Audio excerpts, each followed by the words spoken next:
ہے شہر رمضان الذی انزل فیہ القرآن، ہم نے رمضان میں قرآن کو نازل کیا، ہدی للناس، انسانوں کی ہدایت کے لیے۔ اب ہم کیا کرتے ہیں، رمضان میں 10 قرآن ختم ہو رہے ہیں، 20 قرآن ختم ہو رہے ہیں، 5 قرآن ختم ہو رہے ہیں، لیکن کوئی زندگی میں فرق نہیں پڑ رہا، کوئی فرق نہیں پڑ رہا، سب کی زندگی ویسی ہی ہے جیسی پہلے تھی۔ What's the reason? Psychology disturb ہو گئی ہے آپ کی، you don't know the real concept. آپ قرآن پڑھ رہے ہو لیکن آپ قرآن کو سمجھ نہیں رہے۔ قرآن کو نازل کیا گیا ہدی للناس، لوگوں کی ہدایت کے لیے، سمجھنا، دیکھنا کہ اللہ تعالیٰ کیا کہہ رہا ہے ہم سے، ہم نے اپنی زندگی میں کیا کیا چیزیں جو ہیں ان کو شامل کرنا ہے، اللہ تعالیٰ کیا حکم دے رہا ہے، اللہ تعالیٰ بتا رہا ہے کہ آپ نے اپنی زندگی کو کیسے انہینس کرنا ہے، اپنے لائف سٹائل کو کیسے انہینس کرنا ہے۔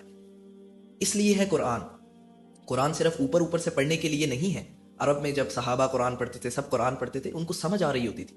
ان لکیلی ہماری لینگویج عربک نہیں ہے، لیکن سٹل آج کے دور میں بہت آسانی ہو گئی ہے، ہم قرآن سمجھ سکتے ہیں، سمجھ کر پڑھ سکتے ہیں، ہمیں ٹرانسلیشنز مل جاتی ہیں، ہمیں تفسیر مل جاتی ہے۔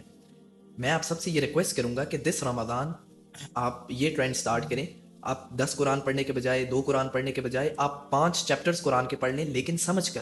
اس سے آپ کی زندگی بدلے گی، اس سے آپ کو پتہ چلے گا کہ اللہ تعالیٰ آپ کو کیا کہہ رہا ہے، اللہ تعالیٰ کیا فرما رہا ہے قرآن میں، اللہ تعالیٰ انسان سے کیا کہہ رہا ہے۔ آپ کی زندگی بدلے گی، آپ کی زندگی، آپ کا لائف سٹائل انہینس ہوگا۔ دس از دا رائٹ آف قرآن۔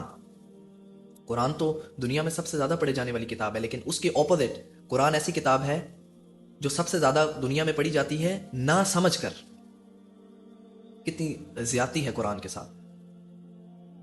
کسی سنگر کا کوئی سانگ آ جائے، کسی بڑے بل گیٹس کی کوئی بک آ جائے تو ہم کیسے پاگل ہوتے ہیں کہ ہم دیکھیں اس نے کیا لکھا ہے۔ بٹ اللہ تعالیٰ نے جو اس سارے کائنات کا جو مالک ہے، جو ہمارا کریٹر ہے، ہم کیوں نہیں دیکھتے کہ اس نے کیا فرمایا ہے ہم سے، وہ ہم سے کیا کہہ رہا ہے۔